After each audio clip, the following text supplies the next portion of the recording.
지역 이슈 돋보기 이슈 토크 시간입니다. 정부의 탈원전 정책으로 지역 위기가 현실화되면서 경북 경주시에서는 원전 범시민 대책위원회가 공식적으로 출범하고 경상북도 의회에서도 정부의 탈원전 정책 철회를 촉구하는 결의안을 채택하기에 이르렀습니다.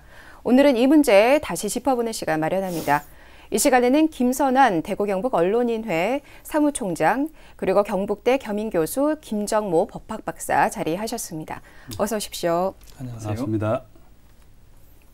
네, 얼마 전에 경주시에서 원전 범시민 대책위원회가 출범했습니다. 출범 배경부터 짚어주시죠.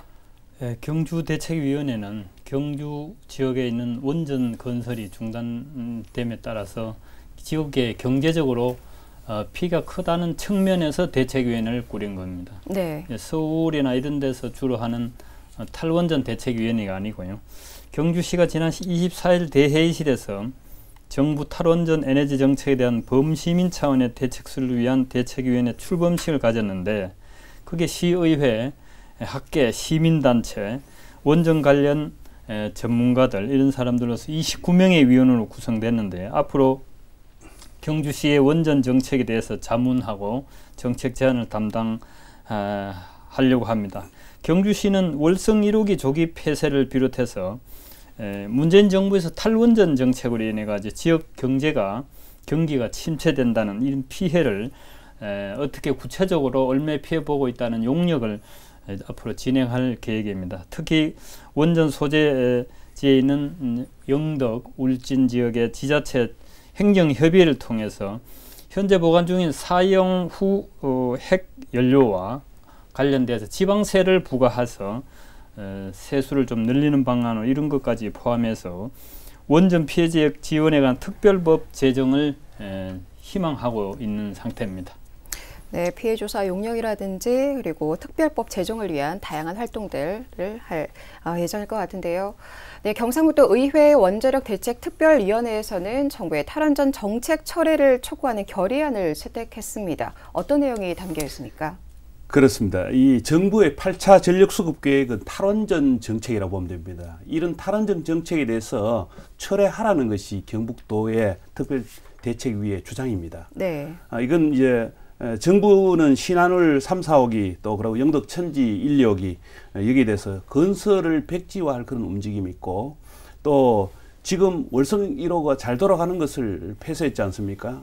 아무런 뭐 동의 절차 제대로 거치지 않고 경주 지역, 울진 지역에 원전이 피해 있다라고 주장하는 이유가 충분한 것이 이것을 여기 유치할 때 상당히 정부에서 어렵게 유치했습니다. 그리고 지역 주민들하고부터 약속해서 여러 가지 피해를 감안해서 피해 보상을 해주기로 하고 했는데 피해 보상을 해주기로 한 것조차도 정부는 앞으로 거둬들일 것 같은 그런 움직임입니다. 네. 그 말씀하신 것 중에서도 그 가동 원전 얘기가 잠깐 나오긴 했었는데요. 그렇습니다. 가동 원전의 절반에 달하는 정도가 이제 경북에 있고 또 그렇습니다. 원전 발전량의 47%도 경북에서 그렇습니다. 생산을 하고 있지 않습니까? 이렇게 네. 경북이 국내 최대의 원전 생산지인데요. 이런 상황에서 정부가 탈원전 정책을 추진을 하면서 지역 위기가 현실이 되고 있습니다. 또 경북 지역의 지자체 5곳에서 정부와 국회를 상대로 대책 마련을 요구하고 나섰다고 합니다. 어떤 내용인지 말씀 부탁드릴게요. 이번에 경상북도의 이 동해안 일대에 5개 기초단체장이 모여서 공동 대응을 하고 있는데요. 정부의 에너지 전환 정책으로 피해를 보고 있다. 그래서 지역 경제 활성화 대책을 수립해 달라. 이런 이제 경북 동해안 상생협의회 공동 건의서를 20일 정부에 제출했습니다. 산업통상자원부에. 네. 5개 단체장들의 주장은 이겁니다. 울진 신한울 원전 3, 4호기 건설을 빨리 재개해야 된다. 그리고 영덕군에 계획했던 천지 원전 건설이 백지화되어서 그에 관련돼서 보상대정 수립 및 예정부지 매입 관련 380억 원 특별지원금도 즉각 사용하도록 해달라. 그리고 이제 경주시 월성원전 1호기 조기 폐쇄에 따른 지원 대책을 해달라. 이런 게 요지입니다. 구체적으로 보면은 경주시는 앞으로 430여 원의 세수가 감소한다. 그 다음에 울진군도 60년 동안 67조 원의 직접 또 간접의 경제 피해를 본다. 그다음에 영덕군에도 3조 7천억 원의 법정지원금 및 사회경제적 비용 손실이 발생하고 있다. 그래서 이 3개 지역은 지역 경기가 실제로 경기가 엄청 타격을 받고 있긴 합니다. 네. 그래서 이 지역에 빨리 대책을 세워달라는 거고, 경상북도에서도 여기에 보조를 맞춰서 지방세 개정 이런 과세 움직임을 보이고 있습니다. 네, 쉽게 말해서 좀 먹고 살 수 있는 방법을 마련해 달라 이런 얘기인 것 같은데요. 경상북도는 정부의 탈원전 정책으로 또 세수 손실을 보고 있다고 대책 마련을 요구하고 있습니다. 어떤 상황인가요? 네, 그렇습니다. 지난 한 해 동안 들어올 수 있는 가능성 세수가 경북도는 580억쯤 됩니다. 실질적으로 지난해 불사하면 탈원전 정책으로 해서 당장 113억 정도 줄었습니다. 네. 앞으로 5년 내에 이런 세수가 전체적으로 경북도가 한 1,000억 정도 세수가 부족해질 거라 생각하고, 경주 울진군은 경주시 울진군 자체가 이런 어떤 그 원전으로 인해서 세수를 확보한 것을 바탕으로 해서 여러 가지 시정이나 또 군정이 추진됩니다. 근데 당장 이제 지금 현재 월성 1호기 지금 폐쇄돼 있죠. 원래는 월성 1호기는 2023년까지 운행하도록 그렇게 돼 있습니다. 네. 그다음에 이제 신한울 1, 2호기가 지금 중단돼 있고, 또 건설이 이제 중간에 딱 멈춰 있는 거죠. 네. 건설을 하다가 이게 재개돼야 됩니다. 또한 이제 울진 울진 천지 1, 2호기 역시 건설이 불투명합니다. 이런 상태는 만약에 더불어민주당이 이 여당으로서 이런 정책을 객소한다면 지난주 있었던 대만 선거처럼 네. 국민의 심판을 받을 겁니다. 왜냐하면 대만이 결정적으로 지금 전체 의석 20% 받고 여당이 못 차지했잖아요. 이런 그 대만 선거 결과는 결정적으로 중국과의 양안 관계하고 이 탈원전 정책을 시행한 현재 그 대만 여당이 결정적인 그 패인의 원인이 되었습니다. 그리고 전체적으로 대만이 깜깜하게 그 전국이 한번 이렇게 완전 다운 되는 블랙다운이죠.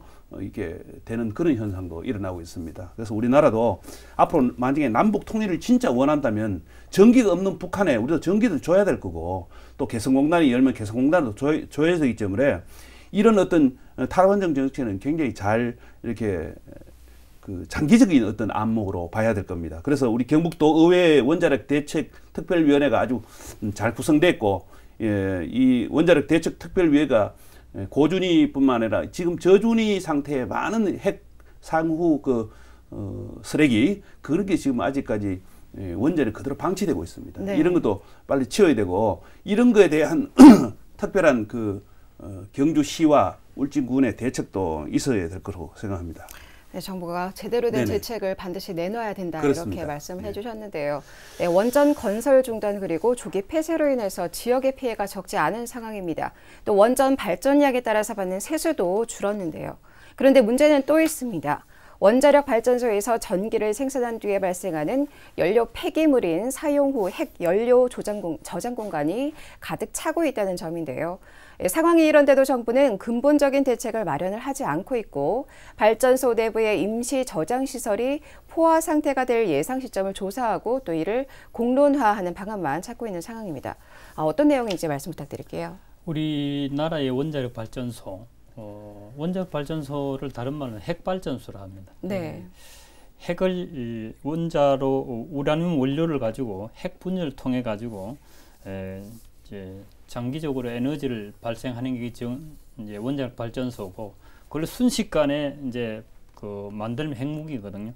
근데 이제 우리나라 원자력 발전소가 이제 문제가 이 원전 생산하는 시설만 했지, 이제 말씀하신 대로 사용 후 핵 연료 이 시설이 굉장히 빈약해요. 네. 그래서 거기에 안전성에 문제가 있는 겁니다.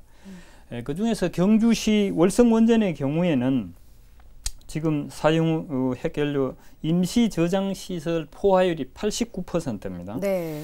산업통상부는 이제 예상하기를 2021년에 가면은 포화될 것이다. 그럼 포화되면 가동하지 못한다는 얘기죠. 네. 이제 21년이면 3년밖에 남지 않았는데, 이 임시 건식 저장 시설 건설하는데 20개월 이상이 소요되기 때문에 지금 내년에 빨리 착공을 해야 된다. 급한 이런 상황이네요. 예, 그런 네. 아주 위급한 상황입니다. 네. 지금 지구상 우리 세계에서 핀란드 같은 경우에는 2023년 한 4년 남았죠. 2023년에 영구 처분 시설이 완료됩니다. 스웨덴은 네. 2030년에 건설될 것으로 보고 지금 사용 해결료를 이제 세 단계로 나눠지는데 처음에는 임시로 건식 저장 시설을 해서 거기에 저장을 했다가 나중에는 중간 저장 시설에 한 30년에서 80년 저장하고 나중에 그 이제 3단계로 영구 처분 시설을 한단 말이죠. 네. 3단계의 이제 시설 수준이 있는데 우리 한국은 가장 초보적인 기초 단계 시설밖에 없다는 거죠. 네. 그것도 지금 이 21년에 포화 상태이기 때문에 지금 시급히 해결해야 되고 이게 지금 핵 발전, 원자력 발전의 안전성 문제 때문에 이걸 국민들이 걱정을 하는 거죠. 지금 독일 같은 경우는 1986년도에 소련의 체르노빌 원전 사고가 났거든요.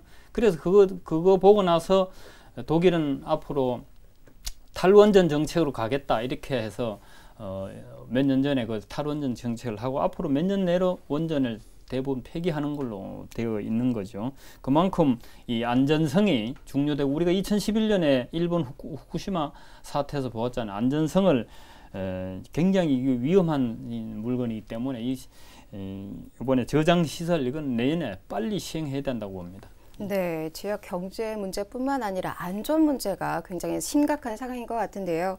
네, 경주에 또 방패장이 있지 않습니까? 어떤 그렇습니다. 상황입니까? 저는 사실 방패장이 건설되기 전에 부지 물색할 때도 가봤고 또 방패장이 건설돼서 현장도 저는 가봤습니다. 네, 역사를 다 보셨네요. 그렇습니다. 뭐 실제로 그 안에 다 들어가본 사람이 그렇게 드뭅니다. 네네. 우리 특별히 경북도에 출입하는 기자들만 따로 거기에 이제 초빙해서 시설을 오픈한 적이 있었죠. 그래서 한 2번 정도 오픈을 하고 가봤는데 지금 그 현재 주어진 것은 약 그 저준위 그 폐기물입니다. 네. 이거는 이제 예를 들어서 시설에 사용하는 장갑이라든가 뭐 장화라든가 옷이라든가 아주 기초적인 그런 겁니다. 그래서 방사능이 외부로 유출되는 걸 차단하는 정도인데 이런 중전위는 한 300년 정도만 이렇게 갖다 놓으면 됩니다. 네. 지하 저장고에. 근데 문제는 우리 지역에 고준위 방사능 폐기물 저장소가 없다는 겁니다. 이걸 빨리 해야만 이거는 약 1만 년 정도의 그 폐기물에 영향을 줍니다. 생태계나 사람에게. 네. 그렇기 때문에 그 아주 안전된 그런 곳에 해야 되는데 이것을 우리가 아직까지 장기적인 보관 시설이 없다는 것이 가장 큰 문제고 현재 이게 앞으로 이 탈원전 정책을 왜 그만둬야 되느냐 하는 것은 이런 문제도 잘 해결을 같이 해 나가야 됩니다. 네. 왜냐하면 가동하는 것도 중요하지만 가동 후 폐기물도 중요하기 때문에 이런 것을 한꺼번에 이렇게 하고 그래서 경북도가 이런 어떤 방사능 해체라든가 또 이런 폐기장이라든가 특별한 그런 시설이 있을 때는 함께 이곳에 움직이기 때문에 여기서 움직이는 시설을 같이 하자는 것이 경북도의 주장이죠. 그래서 정부는 이걸 저기 뭐 해남이라든가 다른 지역에 하겠다. 또 해체 시설, 연구소 이런 걸 하겠다는 것은 이거 얼토당토 안 하는 거죠. 시설은 서울에 있는데 처리 연구소는 만약 경북도에 있다든가 대구에 있다면 그것을 인정하기 어렵듯이 이 울산 특히 여기 경주, 울진 이 세 군데 주로 있기 때문에 반드시 가운데 있는 경주쯤에 이런 시설이라든가 이런 폐기장에 대한 안전 대책이라든가 이런 것을 해야 될 것 같아요. 외국 경우 같으면 폐기장을 수시로 시민들이 견학하다 가면 견학시설조차 있습니다. 네네. 그런 건 지금 우리나라 전혀 없잖아요. 네네. 안전하다면 반드시 공개하고 시민들이 안전하게 어떻게 정보 처리하는 것을 증명해 줘야 됩니다. 저는 그렇게 그렇죠. 생각합니다. 예. 네네. 이렇게 대책 마련이 시급한 문제들이 그렇습니다. 계속 불거지고 있는데 네, 경주에 있는 국내 유일의 이른 방패장이 또 바닷물이 유입이 되고 있고 또 폐기물 데이터가 오류가 나서 논란이 되고 있다고 합니다. 어떤 내용인지 자세하게 설명해 주시죠. 앞에 말씀드린 대로 사용 후 해결료 3단계 시설 중에 가장 기초적인 시설 이것마저도 지금 현재 시설 건설 단계에서 조금 문제가 있다고 지금 밝혀지고 있고 네.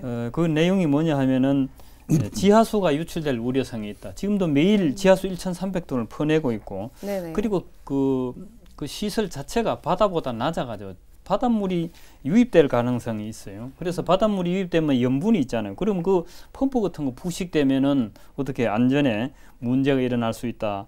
그런 지금 우려를 하고 있고, 또 하나는 경주 방패장에 대해서 방사능 수치 분석을 잘 못하고 있다. 방사능이 지금 우리 국민이 가장 우려하는 게 방사능입니다. 방사능이 한 오염되면 자손 대대로 300년 동안 그렇죠. 간다는 건데, 이걸 지금 현재 한국원자력연구원이 7월 8월 달에 법 규정 위반 사례를 스스로 신고하는 운동을 한 결과 이게 핵종과 방사능 농도를 잘못 분석했어요. 네네. 그래서 폐기물 2,600드럼을 이송하는 과정에서 시로 분석 결과를 서류에 아주 엉터리로 옮겨 쓰거나 분석 시료 채취를 또 누락을 했단 말이죠. 그래서 이 안전에 대한 국민이 우려가 높아가는데, 경주시 월성원전 방패장 민간 환경 감시 기구에서 이거는 이 원자력환경공단의 도덕적인 해이다 이렇게 질타를 하고 지금부터 빨리 대책을 세워야 된다고 했는데, 원자력환경공단이 지금 현재 지난 9월부터 이 잘못된 분석에 대해서 국민에 대한 우려에 대해서 이제 특별 검사에 들어가는데 지금 3개월이 됐는데 아직까지 발표를 하지 않고 있어요. 아직도 결과가 안 나온 거예요. 예, 아직 발표하지 않아요. 뭐 일주일 내면 분석이 될 건데 그걸 발표를 안 하고 있고, 네. 그 구렁이 담 넘어가서 우물정 넘어가려하는 이런 아주 이 안전에 대한 무감각한 것이 원자력 안전위원회가 아니겠냐, 원자력 환경공단이 아니냐, 이런 시민단체 우려가 큽니다. 결과가 이미 나왔는데 발표를 안 하고 있는 건지 그런 의혹도 제기가 되고 있는 그런 상황인 것 같은데요. 잘못된 점이 있으면은 좀 짚고 넘어가야 되지 않을까, 빨리 재발 방지 대책을 내놔야 되지 않을까, 그런 생각이 좀 듭니다. 원전 해체 산업 얘기가 계속 나오고 있어요. 이건 어떤 얘기인가요? 경북도가 이제 원전 해체 산업의 그 연구소를 경주에 설치해 달라는 것이 주안점입니다. 네. 이거는 왜 그러면 전국에 23개 지금 원전 가동 중에 경주가 12개나 있습니다. 네네. 지금 현재 그 가동이 중단된 고리 1호기, 월성 1호기도 요 가장 가까운 곳에 있고, 또 여기에 이 앞으로 곧 2030년 되면은 경주 우리나라에서만 해도 11개 정도가 가동이 중단될 가능성이 있습니다. 이래 되면 이것을 과연 그 해체 문제를 어떻게 할 것인가를 굉장히 정부도 고민하고 또 원자력 관련자들도 굉장히 고민하고 있습니다. 현재 이 해체 산업은 미국하고 독일하고 일본밖에 없습니다, 기존에. 그런데 우리나라 기술적으로는 우리나라가 해체 산업을 앞으로 잘할 수 있는 가장 유력한 나라입니다. 왜냐하면 가장 이 원전에 관련해서 많은 인력을 길러놨고, 또 우리나라의 그 원전 설치 어떤 이런 노하우가 있기 때문에 역시 해체도 잘 설치하는 나라가 또 해체도 잘할 수 있는 거니까 유일하게 미국, 독일, 일본 다음으로 대한민국이 그런 해체 산업에 앞장설 수가 있다. 그래서 원전을 만약에 설치하는 것을 굉장히 유보한다면 해체하고 전 세계를 상대로, 원전은 우리나라만이 사고 나서 문제되는 게 아니라 만약에 중국에 있는 원전이 우리나라보다 한 5배 많은데 이게 만약에 사고 나면 바로 이 해안을 타고 우리나라에 덮치는 거죠. 그럼 우리나라 원전을 가동한다, 한두 기 정지한다, 이런 건 아무 문제가 되지 않습니다. 오히려 우리나라는 더 안전합니다, 중국보다가. 그렇기 때문에 경주에 이런 어떤 원전 해체 산업의 중심이 될 수 있도록 정부가 잘할 수 있는 곳에 설치를 해줘야 되는 거죠. 이미 경주시는 땅도 이미 확보되어 있고, 네. 이제 정부 결정만 하면 되는 그런 순간에 왔습니다. 네네. 네. 경주 말고도 부산이나 울산에서도 계속해서 얘기를 하고 있지 않습니까? 당연히 부산과 울산에도 주장은 하지만은, 네. 그러나 가장 좋은 것은 뭐냐면 경주가 이 울진과 그 울주, 부산의 가운데 있기 때문에 굉장히 해체 산업의 그 중심이 될 수가 있고, 경주시가 잘 알다시피 관광 외에는 특별히 산업이 없습니다. 네. 이런 어떤 산업을 통해서 경주시라든가 이런 어떤 그 경북의 동남권에 미래 먹거리를 만들어낼 수 있는 좋은 산업이라고 생각합니다. 그리고 네.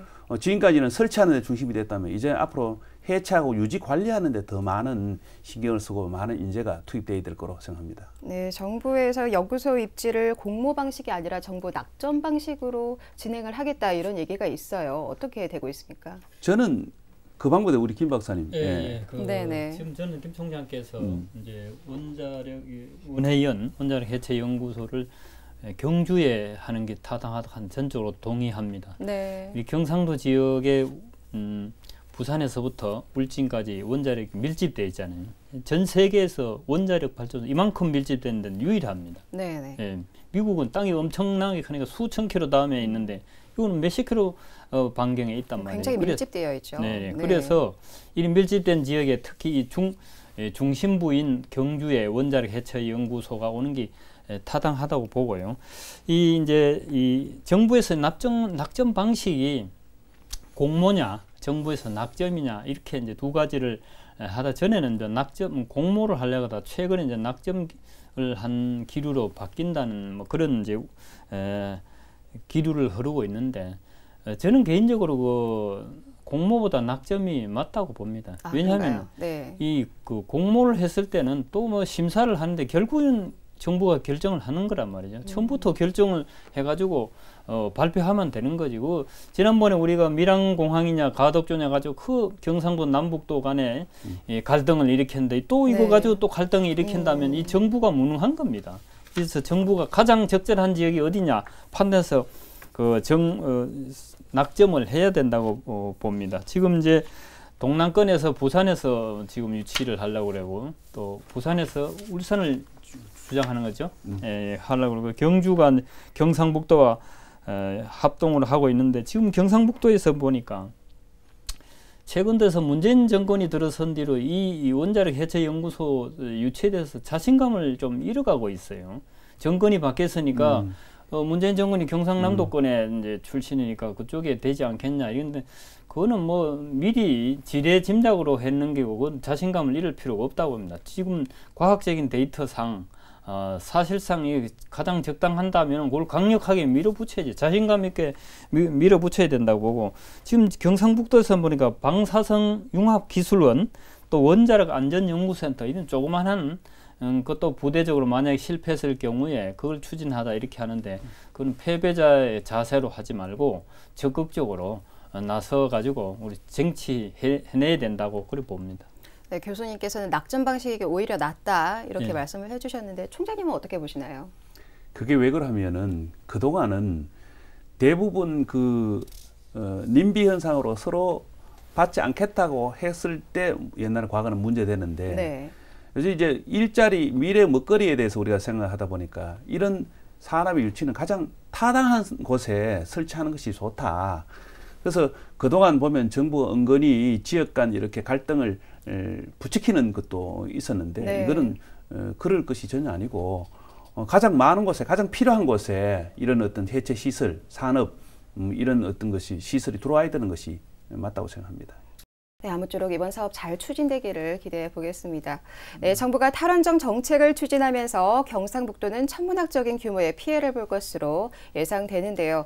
하지만 정부가 마련한 피해 대책이나 대안사업 추진 계획은 여전히 전무한 게 현실입니다.